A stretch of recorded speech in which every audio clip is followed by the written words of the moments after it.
So President Trump announced his tariff analysis yesterday, and I think the world itself is a little bit confused. So many of the leaders, especially here in Canada, they were set to start firing off at the United States with countermeasures, and it's a crisis, and let's start a fight. And Trump actually softened his approach. So he started the tariffs, he's saying, at 10%. And by the way, it looks like Canada's got a big part of the pass here.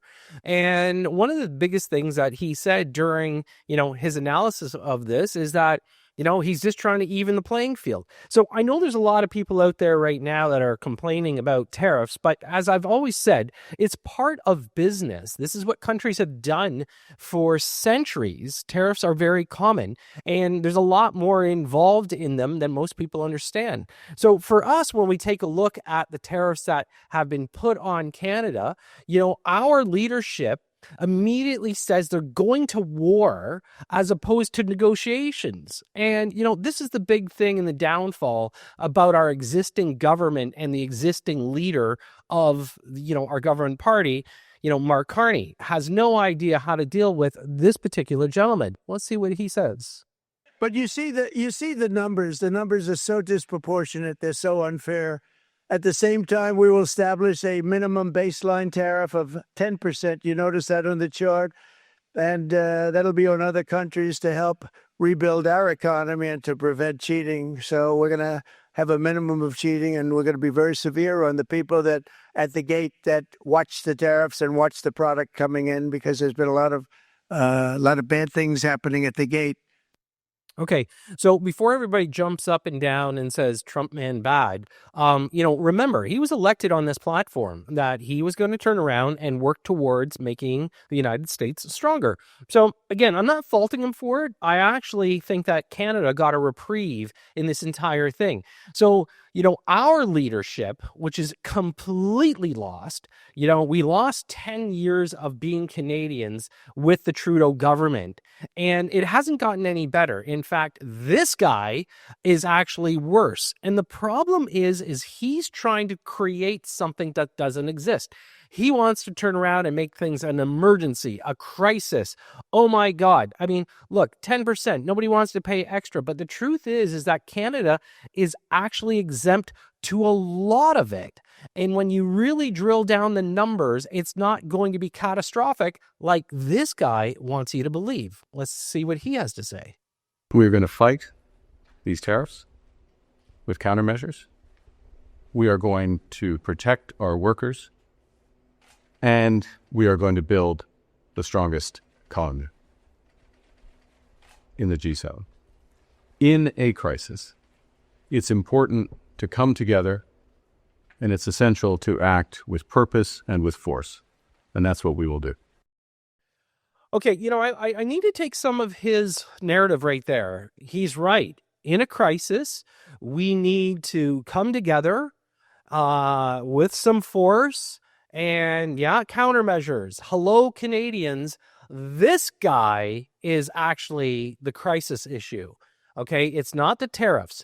Now, remember, we've already seen President Trump pull back on a whole lot of stuff, but this guy isn't speaking for Canada once again. He's trying to create a problem. And instead of creating a solution, he just wants to continue to put gas on a fire that is actually slowly getting extinguished by President Trump. So again, I don't consider him our prime minister. I just consider him the leader of the Liberal Party who all he wants to do is fear-monger Canadians into voting for him.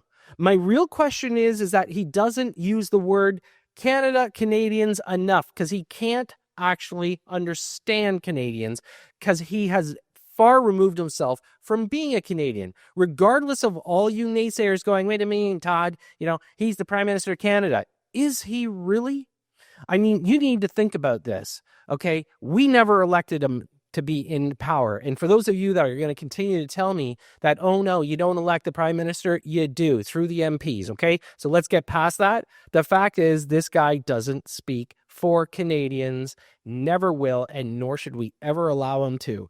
But, that said, let's find out what President Trump had to say next. Likewise to all of the foreign presidents, prime ministers, kings, queens, ambassadors, and everyone else who will soon be calling to ask for exemptions from these tariffs, I say, terminate your own tariffs. So, you know what? Is fair trade the right way to look at this? I believe so. I mean, after all, everybody produces something. They have to take a look at how it gets exchanged when we start doing imports and exports. You know, Canada is probably one of the richest countries with natural resources in the world, and yet Carney himself continues to tell Canadians he doesn't want us to have an oil pipeline. But what recently happened? Well, you know what? His company actually turned around and bought a pipeline, the major pipeline in the U.S. And this is one of the things that we have to be very aware of, that who are you truly going to vote for? Well, one of the guys that, did get voted into power just recently, or back into power, Premier Doug Ford, well, yesterday he had something to say before President Trump's announcement. Let's see what Premier Ford had to say. You're saying you take all your tariffs off. I'm saying We will take them all. That's right.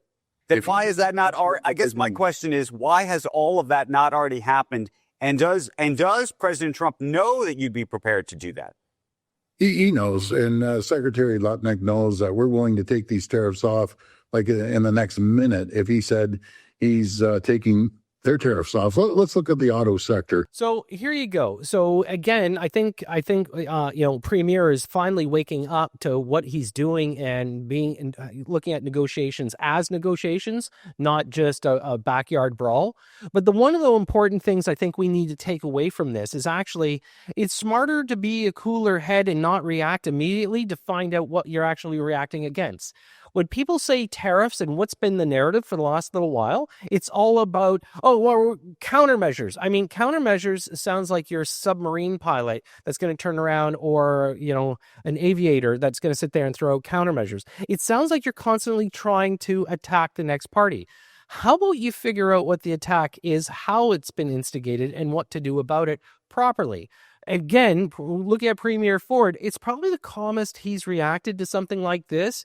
So hopefully we're going in the right direction with some of the mindset. But, that's what this really is. President Trump is trying to sit there and wake the world up and say, look, you know what? Trade hasn't always been fair. He's taken his country and said, I'm going to take care of my country. That's all any person that when they live in a country wants to have from their leadership, from the people in charge. And quite frankly, Canada hasn't had that in over a decade.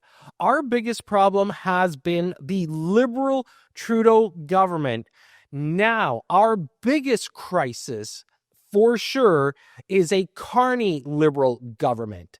And for any of you that are sitting there thinking that it's going to get better, because some people are saying, yeah, but Carney's a businessman, he's a negotiator. I call BS on that. Okay, he's with one of the biggest companies in the world as a chairman who's just off to the side right now. He's doing side negotiations to benefit the company, not the country. And what Canada truly needs to do is actually have somebody elected that is going to manage and make Canada prosper correctly by utilizing what we have as Canadians. You know what? One of the hardest things that people don't understand is the fact that we've got great Canadians. We've got hardworking Canadians, taxpaying Canadians, families here that all they want to do is just have a good shot at having a good life. I think right now the existing government doesn't want that. I mean, coming up with the analogy that, hey, let's throw up 500,000, cube farms a year is ridiculous. And yes, it's basically a cube farm is what he wants to build. And if you noticed all of his statements, he's not talking about home ownership, okay? He's talking about affordable housing. What happens with affordable housing? Government owned, government run, and basically the WEF is coming through every time he has a speech. So, as I wrap this up, one of the most important things I like to tell everybody is keep your eye on the ball. Listen to the narrative. Mark Carney is nothing but a puppet for somebody else. He's just taken over for Trudeau. The cabinet's basically the same. The lifestyle will be the same. As Canadians, it's actually going to hurt more than less if he gets elected. We need to take a look as Canadians, what is the best way we can move forward? One of the most important things, always watch out your family, watch out for your kids, the next generation. Love to hear your comments on this. I'm Todd C. Slater. Thanks for tuning in.